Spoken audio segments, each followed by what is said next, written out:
Antisocial personality can have narcissism, right? There can be, but you also can be antisocial and not be narcissistic. In other words, not be so driven and aware of needing reassurances from others. And in fact, oftentimes somebody who's purely antisocial really doesn't have that need. Somebody who's narcissistic may not disregard laws at all, but an antisocial personality is somebody, in fact, to get diagnosed as that, you've started having conduct disordered and breaking laws prior to the age of 15, even if you didn't get arrested.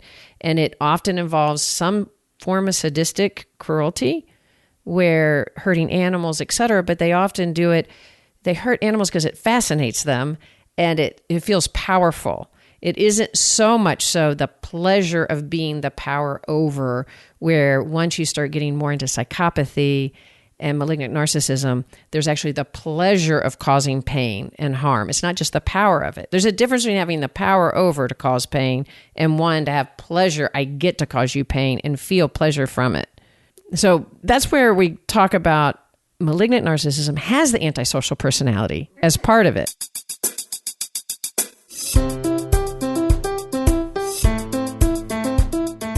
This is Holding Your Own, a series from Therapist Uncensored that aims to deepen and broaden security when faced with challenging personalities. Now, here are your co-hosts, Dr. Ann Kelly and Sue Marriott.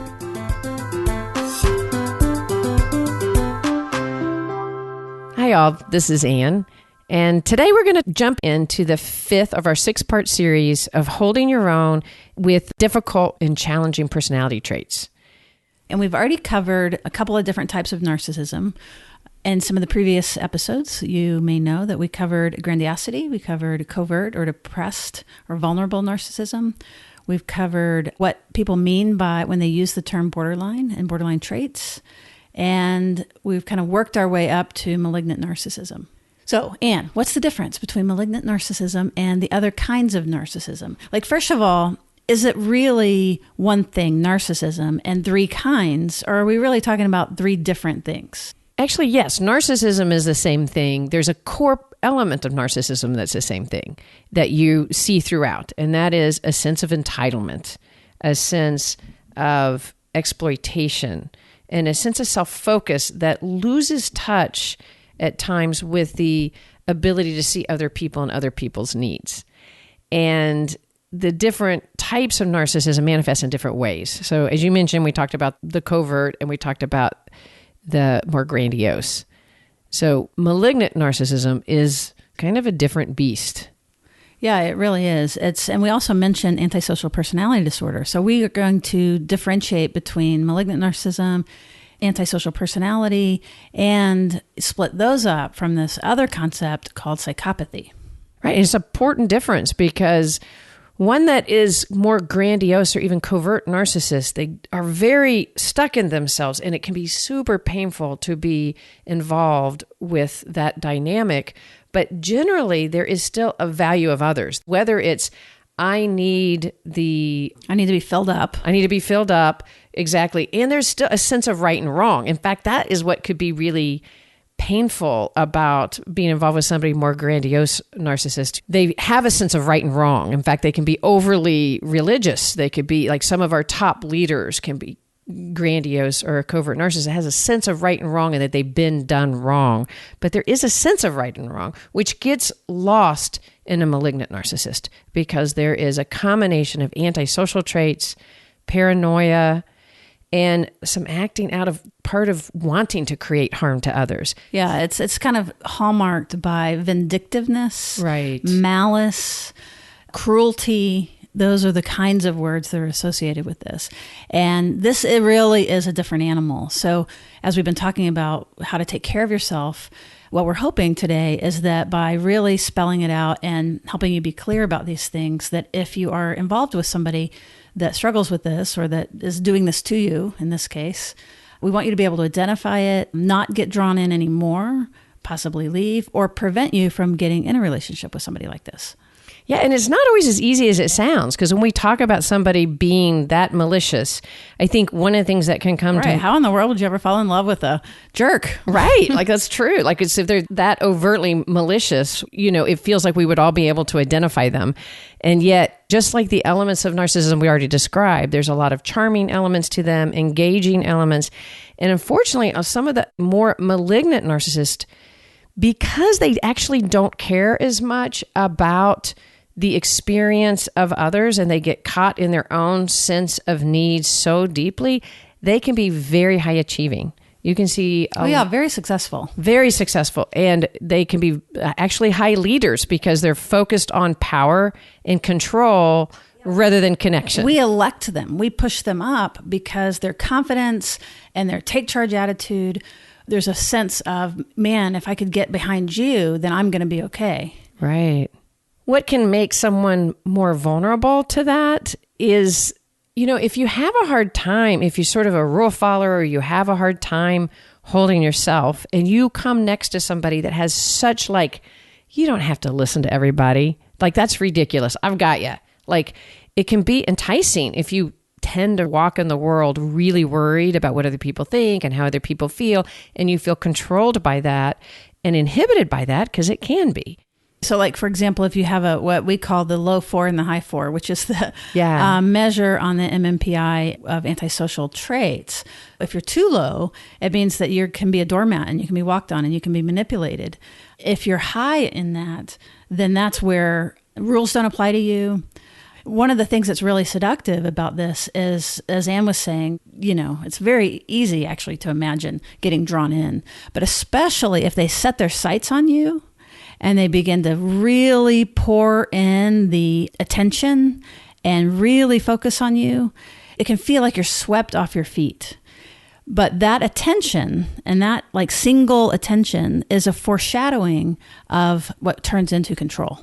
Right. So if you listen to somebody maybe that is giving you that singular attention, you listen to their history, you might notice that they have a lot of really disparaging things to say about their exes. And frequently they will have many exes because their ability to stay in a relationship is not very successful. But all of a sudden you could easily be the one because you get me, you see me, and that can feel super rewarding in the beginning. Right, but it's not relational. When you say that they have difficulty staying in a relationship, they're not interested in staying in a relationship. They're interested in fueling themselves and power over. They're interested in themselves, really. Right, and gratifying their own needs. Right, using you to get the goods that you bring them, but they will drop you with a hat and not think about it, if they are motivated to do that. I love what you're saying. I mean, how you're highlighting that. And if we could draw a difference between somebody who struggles with regular grandiosity and narcissism, they could struggle with relationships for sure, right? But they generally feel victimized by relationships because people keep misunderstanding them. And they want to be understood. There is a relational aspect. Yeah, they want to be understood. They want to do right. They want to be an ideal partner. And they can get super frustrated that they can't seem to get you to match them. A malignant narcissist, you will really feel discarded much more easily and not valued because there isn't that hold towards a relationality. You can really feel pretty quickly that it's really a means to the end, and you quickly start feeling it. And when I say quickly, with a malignant narcissism, you often will, but I think it is important to continue a little bit to talk about the enticing part of it, because we were mentioning we elect them. We support them. We worship under them. It's frequent, actually. It's somebody who can gather a flock and seems to be a strong leader and really exploits people's vulnerability in that. Right. And one of the ways they start exploiting is by, we mentioned earlier, the sense of mistrust and suspiciousness. Well, they carry with that. And so what gets really quickly, they usually have a lot of power and a lot of suspicion. So if you can get under their wings, you have a lot of power, but you have to stay in line because of suspicion. And if the suspicion gets turned towards you, you're easily ousted. But how they can maintain support a lot of times is by increasing suspicion in other people. And they increase suspicions between people. And by doing that, you create a fear-based approach. So I think if I was going to pick one dominating factor that you can identify when a malignant narcissist is either in your life, running your country, or running your business, it's that people divide out of fear, and their mistrust is so intense. You're with me or you're against me. Right. And if you're not with me, this is, I think, the most powerful part where you're not going to see in just a grandiose narcissist. If you're not with me, then now, because I'm overly sensitive to that, I have the ability to have revenge and I feel justified. So I get that antisocial part where if you've messed me over, I am now entitled to mess you back. Oh, vindictiveness. Very vindictive. Yes. So you will get fired. And not only will you get fired, it is highly likely that your business connections are going to be in question.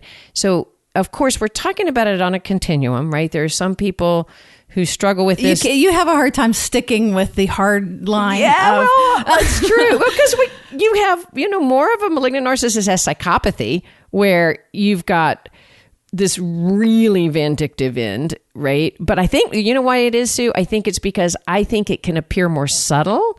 And I think as we say it really extreme, it's really easy to miss those that are vindictive, but you can't really feel it, right? Right. You can see it, but you can't really name it. I think it can be a lot more obscure than we think. Right. I think so too. And I want to have a really bright line between this and the other kinds of narcissism. Somebody who's grandiose likely has not had very many people approach them about this. You know what I mean? They get people under them or they idealize people.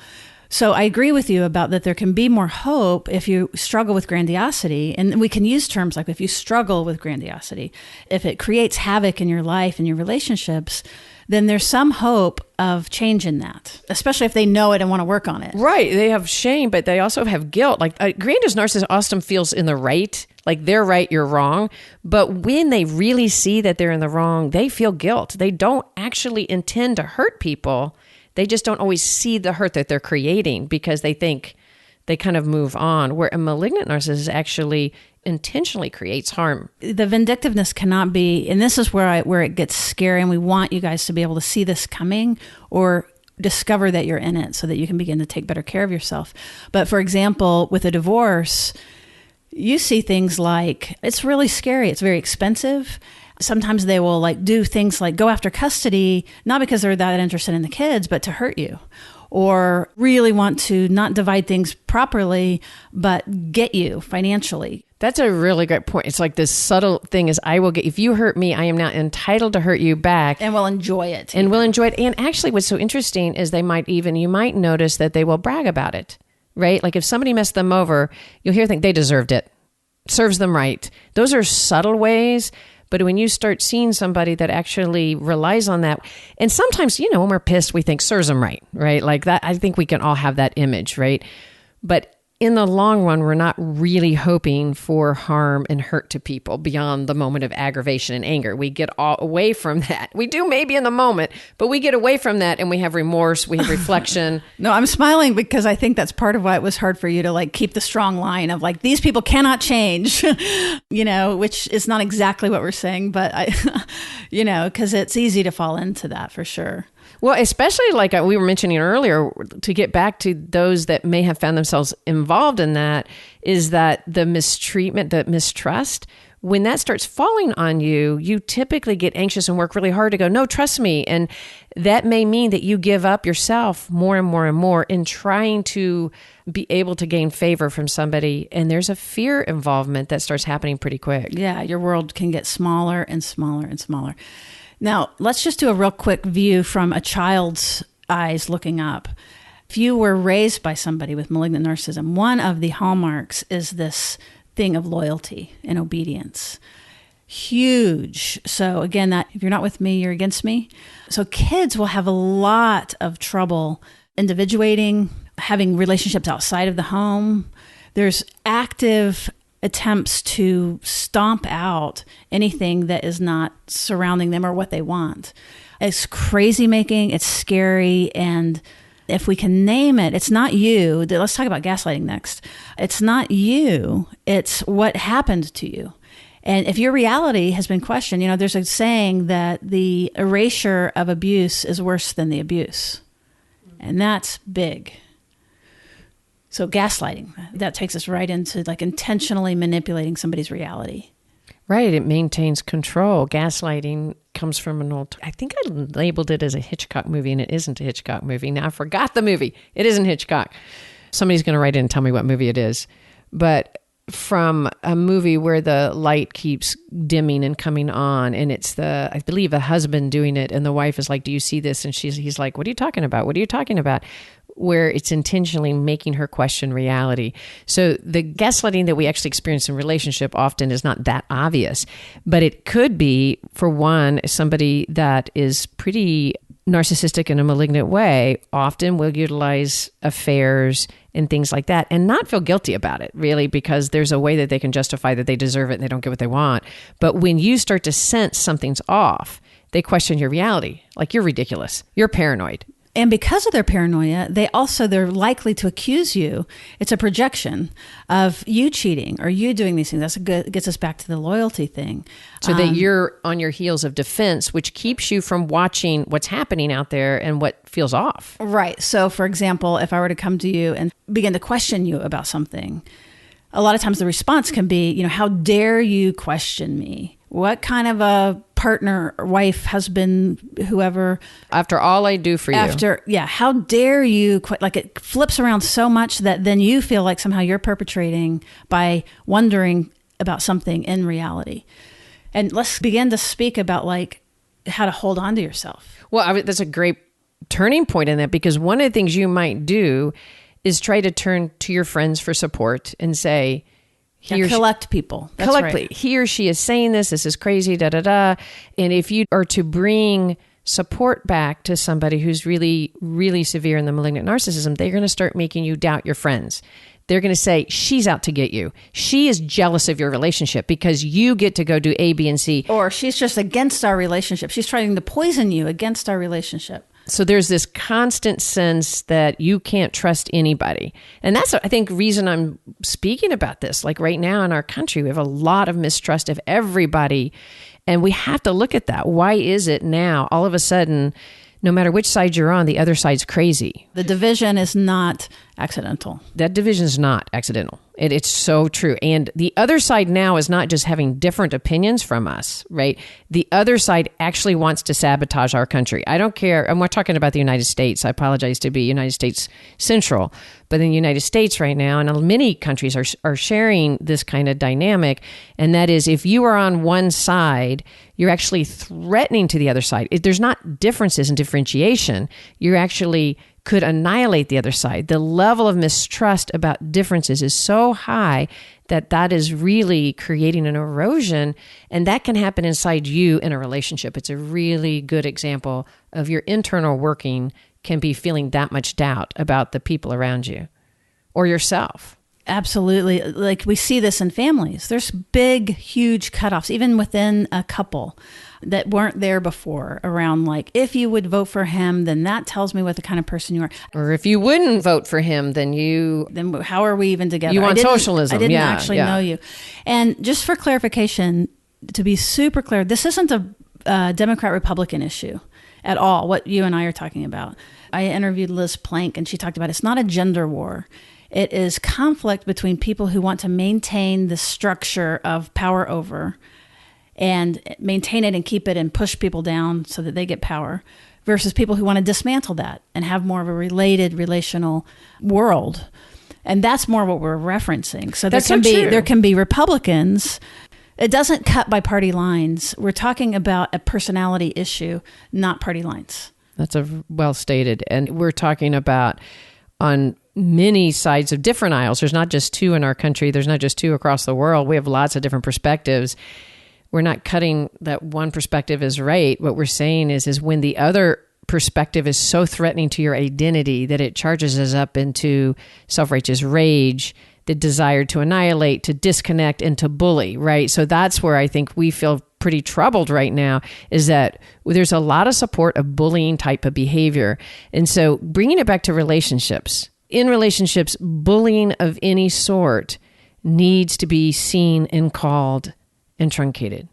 So for longtime listeners of the show, I bet you're keying into this notion of what's going on in the body and threat response. And you are totally right. What's happening is because we're scared, it's bringing out the very worst in us. we're actually recording this just after the election, before it's been decided. So we're right in the midst of turmoil like nobody's business. Like everybody in the country, it doesn't matter who you voted for, you feel turmoil right now because the outcome, either side feels like we're about to lose our democracy, right? So That's right. That's what the fight is. Isn't that interesting that both sides are saying we're going to lose our democracy, and we've never actually felt, we've disagreed, we've been angry, but we've never thought this is what's going to break us, we're going to lose our democracy. So it's interesting to realize that right now that we're in that level of threat. So if we go down in our bodies and we go, why is there that threat? How are we going to get through that? The biggest part is we have to look at ourselves to not be only living in the world of threat and fear. Yeah, we've got to get our sympathetic systems cooled off just a little bit, and whatever ways that you do that with breath and with your mindfulness practices and with social engagement or with self-calming techniques, if social engagement isn't what does it for you, so that we can get our minds back on and we can begin to see more complexity and begin to see human beings on each other. And one of the ways of doing that is speaking personally instead of fighting the man up there that's generic. Whichever the man it is. Right. Yeah. That if I begin to tell you personally why that I'm so upset and what I'm afraid of, that we're going to have a better chance. Or if you begin to explain to me, well, what your reasoning is and what you're afraid of, now all of a sudden there's two people again talking and maybe having differences. But the war, we're able to put down our weapons a little bit. That all has to do with our body and our stress response system and the polyvagal and all of those things. And if we take it down into your personal relationship as you're listening to this, if you start feeling like some of these dynamics that we're speaking about, that you feel really caught in a relationship, any kind of relationship, whether it's a work relationship, a friendship relationship, a romantic relationship, or a parental relationship, that you can recognize these dynamics. Let's talk about specifically how to hold your own in that. Because what we're talking about is getting our nervous system calmed down. But one of the things I think I would suggest is you've got to get your own oxygen mask on. You can't turn to that person to recognize it, see it, or want to change it. That isn't the goal. The goal is to first get your own support. It makes me think of self-referencing. When a kid falls down, they'll look to see their parent to see if they're hurt. And sometimes in relationships, we do something similar to that.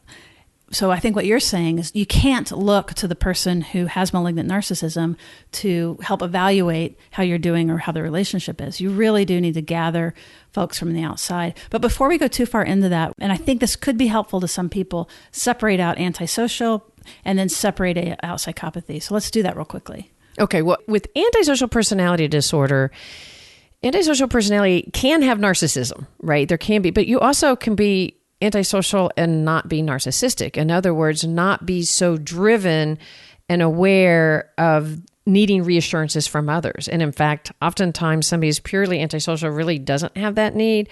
Somebody who's narcissistic may not disregard laws at all, but an antisocial personality is somebody, in fact, to get diagnosed as that, you've started having conduct disordered and breaking laws prior to the age of 15, even if you didn't get arrested.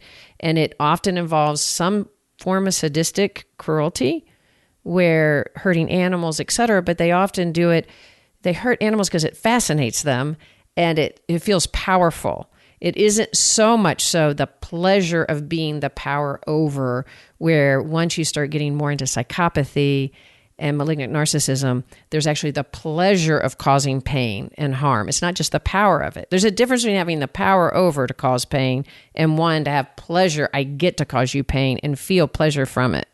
So that's where we talk about malignant narcissism has the antisocial personality as part of it. I also want to give this is going to be strange, but a positive example of antisocial.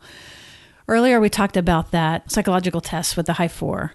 On one hand, it could be the people that break laws and the conduct disorder and the substance abuse and the, pleasure. On the other hand, there was a research study that showed that there's this group of women that basically crossed this frozen terrain that everyone told them that was not possible. They basically disregarded rules. They disregarded what people thought about them or what they said. They bucked the system. And again, you can still feel the pleasure inside of them of like conquering this track. Not being held down by social beliefs in what they could accomplish. Exactly. So yeah, I think what you're talking about is like having some antisocial traits of being able to push and not be contained and just be out there and not be that can have a really positive dynamic. Yeah. And I don't know positive because this can still be very problematic, but it's less pathologizing. It's as a matter of fact, it probably is part of how it developed is that you need a rule breaker in a community to push and to explore. Like these are explorers. Mm-hmm. And where it can tip over too much, where it becomes a disorder, is when it becomes self-serving and it isn't. Yes, that's where right. it is. And you're hurting people. Hurting people, it's exploitive and it's self-serving. And then let's do psychopathy, which is different than malignant narcissism and antisocial personality disorder. It's different but connected. Yeah, psychopathy. And actually you can have psychopathy and be part of malignant narcissism. So that's commonly, yes. Yeah, right. But you can just struggle with psychopathy. I guess struggle is a minimizing way to put it. But psychopathy without narcissism isn't really sensitive to what anybody thinks. They actually cannot actually care at all. Yeah, they're not driven by that. Right. They're not hot. They're cold. Yes. And so let's contrast this with somebody with some borderline traits, and I still hate that word, but reactive traits. They're hot, but they're hot in the moment because they're hurt about relationships. Because they care about relationships. Right. And they feel abandoned and they want them, and so they will fly. But then give them a few hours and you're back. Like things have changed. With somebody with psychopathy, one, there's not that fire. As a matter of fact, when there's distress, and where somebody would normally be stirred up, somebody with psychopathy is going to have that cold, calculating, slow, much more dangerous. These are the ones that are not so much going to change. They're not impulsive. They're very planning. Right. That's right. They're planning their next thing. And so that in a cruel, sadistic way. This is where we can get into sexual predators, etc. Serial killers with high psychopathy. One distinction that I heard at one point is like if you look at people in jail, you'll see a lot of antisocial, but only a few that are actually high in psychopathy. There's a ton of people not in jail that are high in psychopathy. Right, because they can be so calculating and sneaky because they know how to cover their way. Whereas somebody with malignant narcissism can actually have psychopathy embedded in that, actually can be that kind of cold and calculating. But what makes them actually particularly dangerous is that they can be really hot and then really retaliatory and vindictive. And so if they feel wronged, then they feel they can do preemptive things to create harm to you. So there is a higher dynamic of ready to be reactive. In reality, these distinctions probably aren't actually all that important for you in your body, wherever you are. So don't worry so much about grabbing these distinctions. If you are in a relationship with any of this, with malignant narcissism, if you want to think of it as antisocial, if there's psychopathy in it, that's what we're addressing. Not so much pulling them apart, but I do like pulling them apart because I think they're easier to recognize. And important to recognize the difference because there is different motivation and strategy. And again, when we're talking about psychopathy and that end, there's very few individuals. Like that is not the most common thing that you're going to run into, but they exist, right? Relationally, though, when we talk about malignant narcissism in itself without psychopathy, that's more likely to be somebody that you have a relationship with or could have a relationship with that you're struggling with. And one of the things that we would highly recommend in that, we mentioned before that you can't necessarily go to them to say, this isn't working for me. You really need a lot of support. We would highly recommend that you seek a therapist and you seek support groups and that you build your own sense of self, to keep yourself safe, but also to really gain your own empowerment. Even if it's an aquifer, and this is an image that I have sometimes, is like go underground, be fed by streams that they don't necessarily know about. So here's an example, like hold your passion. So you might learn something and don't let them stop you from learning it. That's a little aquifer where it's feeding you. It's giving you something that you deserve.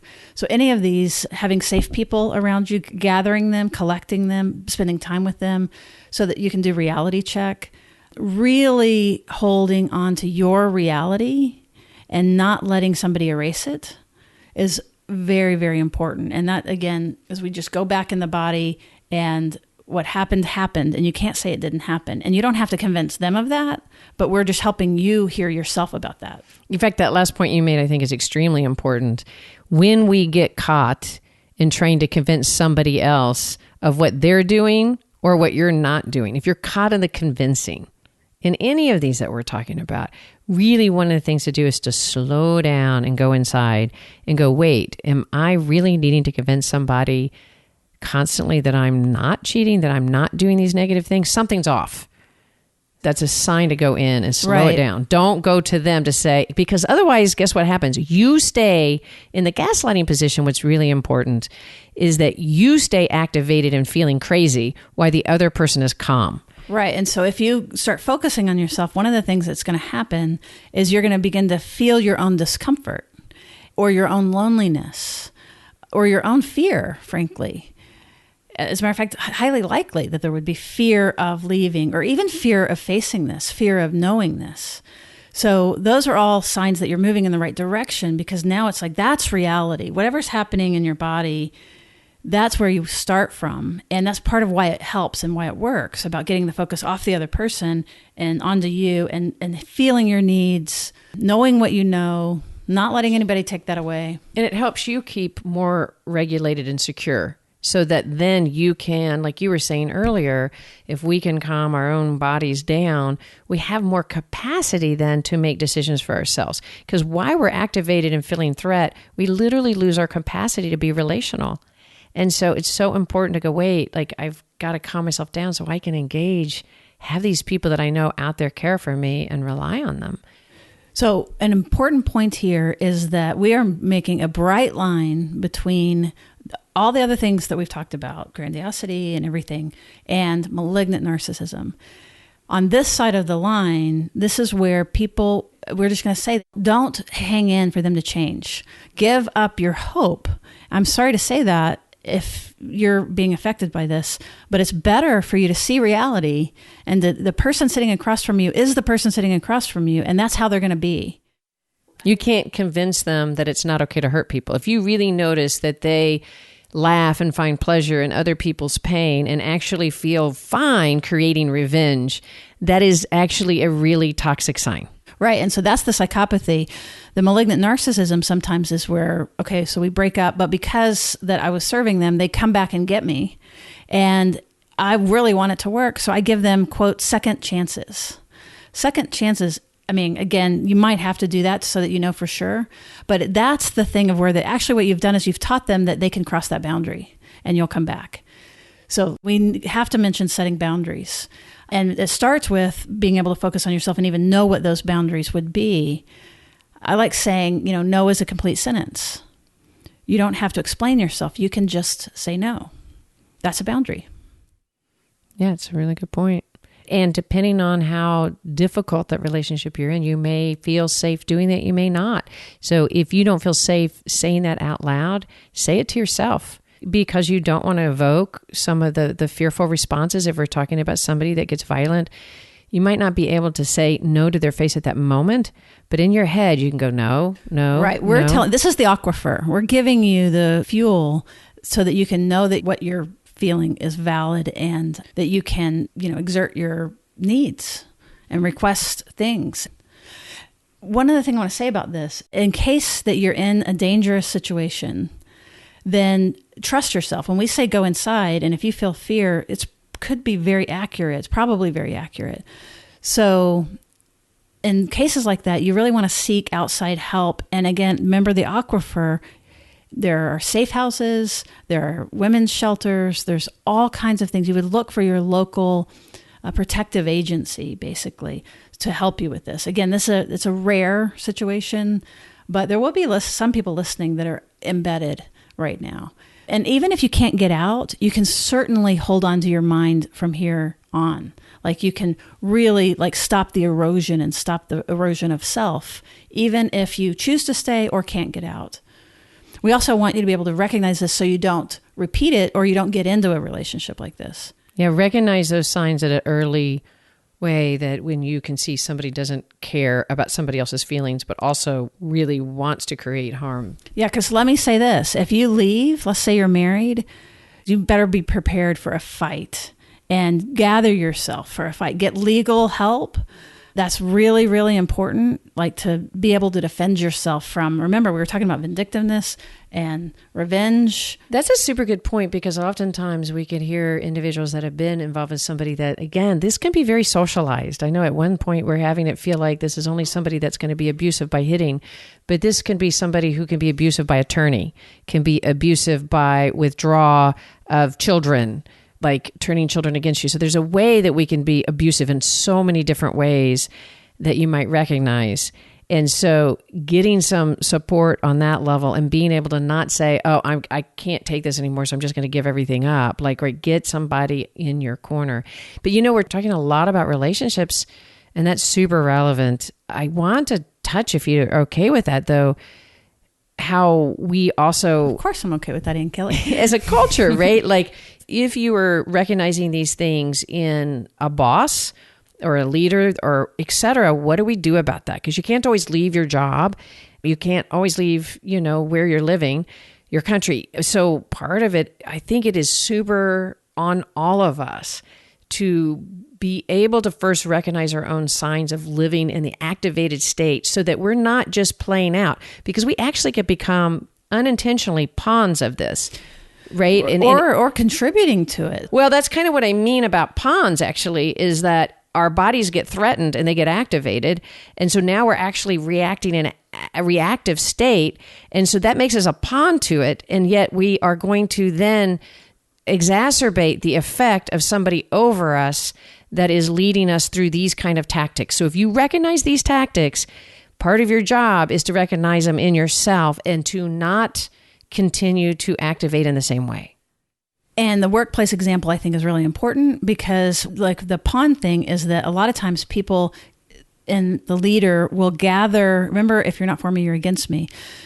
So if you talk to a colleague, I would be very careful about that. So it would be actually better for you to begin to check yourself and to get help outside of the organization is a safer move than bringing in colleagues, because you don't know. There really is such a thing as where they enable the narcissist because they want to stay in their good favor. So you have to be really careful about that and watch your back. You guys, this has all been super heavy, but we really want to give this to you for any of those of you that might need it. I know it's life-changing. We've already gotten letters from some of our previous podcasts. Right, because we all can find ourselves having some difficult personalities and being in relationship with difficult personalities. And there's a reason why we have it, and kind of jumping in. Our last episode in this series is literally going to be focused on us as individuals holding our own in any dynamic, in any relationship. Just how to more deeply hold our own. That is going to be our last episode. And if you'll notice, you did not hear a single ad. We're working really hard to be ad-free. But what you could do if you want to help us out is join us at patreon.com/therapist-uncensored.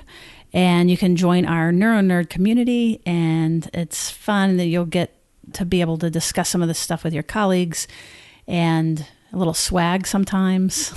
Yeah. And be able to be part of pushing some of this content out worldwide to people who otherwise wouldn't get content. Wouldn't get access to it. Right. That's really important.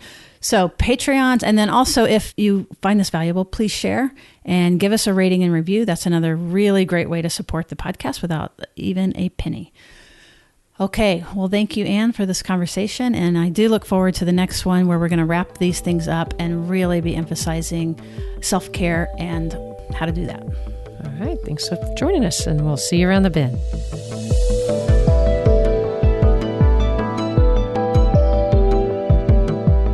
Therapist Uncensored is Ann Kelly and Sue Marriott. This podcast is edited by Jack Anderson.